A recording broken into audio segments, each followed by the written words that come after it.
श्री भगवत सुखदेव जी महाराज के वाणी के पदों का शब्दार्थ पूर्व की कुंडलिया में 21 नंबर। जाको दर्शन इत मिले ताको दर्शन उत, जाको दर्शन इत नहीं ताको मिले न उत। इसका शब्दार्थ हो चुका था। तात्पर्य ये है कि जिसे ये दर्शन होता है इस शरीर के रहते हुए मृत्यु के पहले, जिसे बिहारी जी का साक्षात्कार जहां से संबंध स्थापित किया है, गुरु परंपरा अनुसार गुरुदेव से नाम मंत्र लेकर के जो नाम हम जप करते हैं वो नाम ही हमें अपने अनुभव में, स्वप्नांतर में, भजनांतर में जब दर्शन होता है तो आंखें बंद रहें या खुली रहें उनका कोई महत्व नहीं है। क्योंकि बिहारी देव जी कहते हैं, दो अखियां ही ढेबरी ते रोकी विश्वारी। ये जो आंखें बाहर की आंखें हैं ये ढेबरी के मतलब बोल्ट के समान, एक प्रकार से बटन के समान है। ये आंखें खुली रहें या बंद रहें इनका महत्व नहीं समझना चाहिए। नाम जप करते हुए नामी हृदयाकाश में दर्शन दे तो समझ लो ये साक्षात दर्शन ही है। आत्मा मान जाए, कान में आवाज आने लगे, अनुभव हो जाए, इसे कहते हैं जाको दर्शन इत मिले। और उसी के प्रति हम पूर्ण समर्पित हो गए हैं। वो हमारे हैं, हम उनके हैं। तो जो जीते जी हम जिनको समर्पित हो जाते हैं, मृत्यु के बाद भी हम उन्हीं के पास पहुंच जाते हैं। यदि हम जीते जी किसी के प्रति समर्पित नहीं होते तो मृत्यु के बाद हम कहां जाएंगे कोई पता नहीं है। ये निर्णय पहले करना पड़ता है, हमें कहां जाना है, क्या करना है, हम कहां से आए हैं, ये सारी बातों का निर्णय जीते जी रखना पड़ता है। क्योंकि जीते जी निर्णय हो जाएगा कि हमें वृंदावन जाना है तो जाना है। हमने निर्णय ही नहीं किया कि हमें कहां जाना है तो फिर क्या पता कहां जाएंगे। इसी बात का स्पष्टीकरण किया है कि जब तक ये शरीर है तभी तक निर्णय कर लो कि हम कौन के हैं, कहां से आए हैं, क्या करना और कहां जाना है। ये निश्चय कर लो श्रद्धा विश्वास के साथ, तो मरने के बाद तुम वहां पहुंच जाओगे और जीवन भर उन्हीं की उपासना। अब यहां व्यवहार क्षेत्र की बात आ जाती है कि भाई दर्शन मिलेंगे, अनुभव होगा, किसकी कृपा से होता है, मूल में कौन है उपासना के क्षेत्र में। तो मूल में गुरु ही है। गुरु की कृपा से ही हम लोग वहां तक पहुंचते हैं। कहां तक? तब निज बदन दिखाए श्याम श्यामा को जाको। तो अब जब गुरु का विषय आ गया तो गुरु के विषय में बोलने लगे। अब इनकी मस्ती की वाणी है, अब इन्हें कौन रोक सकता है, इन्हें जो मर्जी आएगी सो कब बोलेंगे। हा? ये व्यवहार क्षेत्र की बातें हैं। गेरा मासे को गुरु ताको सिख सब कोय, ताकि आस उपासना करे निरंतर सो, करें निरंतर सोए और नहीं आवे मन में, बाल व्रत नर नारी, स्वाभाविक तृष्णा धन में,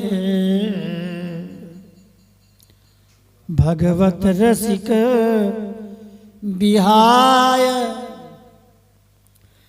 कियो सबके उर डेरा, गेही कहा विरक्त मिले पावे सुख गेरा। 11 मासा जो सोना होता है, 11 साढ़े 11 मासे को, उसको कहावत है। ये स्वर्णकारों की भाषा है, सुनारों की भाषा है। इसका मतलब ये है कि सोना, सोना माने मोहर, मोहर माने पैसा रुपया, कि अपने समय की बात प्रत्यक्ष में जो देख रहे हैं उसको बोल रहे हैं।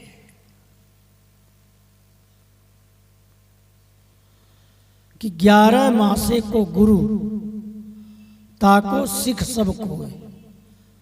11 मासे का मतलब जो बहुत बड़ा पैसा वाला है, जिसके पास सोना है, चांदी है, हीरा है, जवाहरत है, बहुत बड़ा मेहनत है, मालिक है, बोले उसी की उपासना सब करते हैं। किसकी? पैसे की उपासना करते हैं। एक शिष्य दूसरे से पूछता है, क्यों भाई तुमने किसी को गुरु बनाया? बोले भैया अभी तो हमने नहीं बनाया। देखो तुम हमारे गुरु जी को बना लो गुरु। बोले क्यों? अरे वो इतने धनवान हैं, इतने संपत्तिमान हैं, इतने बड़े जगत गुरु आदि आदि। उनकी मतलब गुरु जी के भजन के, त्याग के, वैराग्य की बात न कह के और धन की चर्चा, कि तुम इतने बड़े धनी मानी हैं, इतने पैसे वाले हैं, इतना पैसा है, इतना प्रभाव है, तो दूसरा सुन करके भी उनका शिष्य बन गया। किस लिए? कि जब वो धनी हैं तो हम भी धनी बन जाएंगे। मतलब प्रिया प्रियतम को केंद्र बना करके शिष्य नहीं बने, धन को केंद्र बना करके शिष्य बन गए। तो बोले ताकि आस उपासना, उसी की आशा है, उसी की उपासना है, करें निरंतर। किसकी? बोले पैसे की। गुरु जी के पास जाएंगे, पैसा मिलेगा, धन मिलेगा, व्यापार बढ़ेगा। तो हम देखते थे हमारे गुरु जी के समय बहुत बड़े बड़े सेठ हमारे आश्रम में आते थे, अच्छे अच्छे आते थे, लेकिन गुरु जी का शरीर छूटते ही उन लोगों को आना जाना बंद हो गया। तो हमने किसी सेठ जी से पूछा, भैया पहले तो ये लोग सब आते थे हमारे आश्रम में, अब एकदम कैसे बंद हो गए? अरे बोले महाराज ये लोग आते थे, गुरु भाई बनते थे और आपस में व्यापार करते थे, पैसे का लेन देन, धंधा चलता था कि भाई चलो वहां अच्छे अच्छे सेठों का संपर्क होगा आपस में। हालांकि गुरु जी को इन बातों से मतलब नहीं था, परंतु वो इसी उद्देश्य से आते थे कि वो भी वहां दर्शन करने जाते, हम भी यहाँ दर्शन करने जाने, हमारा उनका मिलन होगा, हमारा व्यापार चलेगा। ताकि आस उपासना करें निरंतर सोए, उसी की उपासना, उसी का निरंतर संग करते हैं। करें निरंतर सोए और नहीं आवे मन में। धन के अलावा जो धनी प्रिया प्रीतम है, श्यामा श्याम है, उनके बारे में कोई मन में बात नहीं आती कि श्यामा श्याम का भजन करने से, वाणी का पाठ करने से, नाम जप करने से हमारा कल्याण होगा। उस पर ध्यान नहीं गया, बस बाहरी प्राकृतिक संपत्ति पर सबकी दृष्टि रहती है, अप्राकृत संपत्ति पर दृष्टि नहीं रहती। बाल वृद्ध, अब अच्छा उस बात को स्पष्ट भी कर रहे हैं, यदि ये शब्द पूर्व पर की दृष्टि से यदि नहीं सेट हो रहा हो कहने में हमारे, तो उसको आगे की लाइन में स्पष्टीकरण भी कर रहे हैं कि जो मैं पूर्व में जो बात कह रहा हूँ उसका तात्पर्य सीधा सा ही है। अच्छा, कोई कोई बात जब नहीं समझ में आती तो स्पष्ट करना पड़ता है।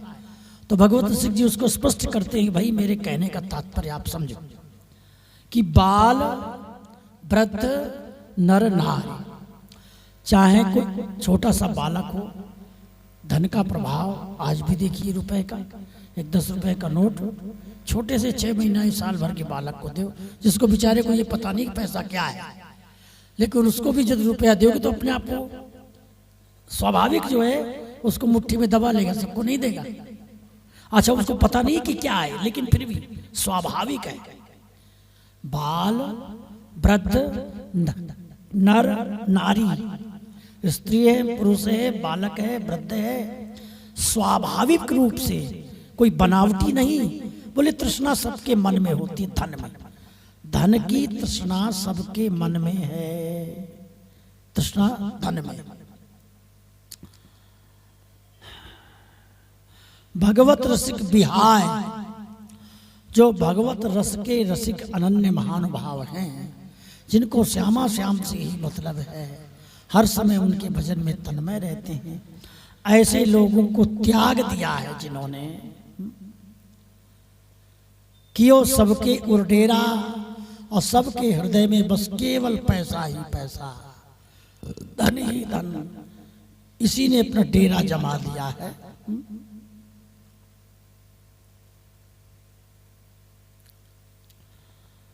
गेही कहा विरक्त, चाहे कोई गृहस्थी हो या कोई विरक्त हो, बस उनके मन में इतनी बात है कि पावे सुख गेरा, कि किसी तरह से गेरा मासा मिल जाए, माने सोना मिल जाए, रुपया मिल जाए, मोहर मिल जाए।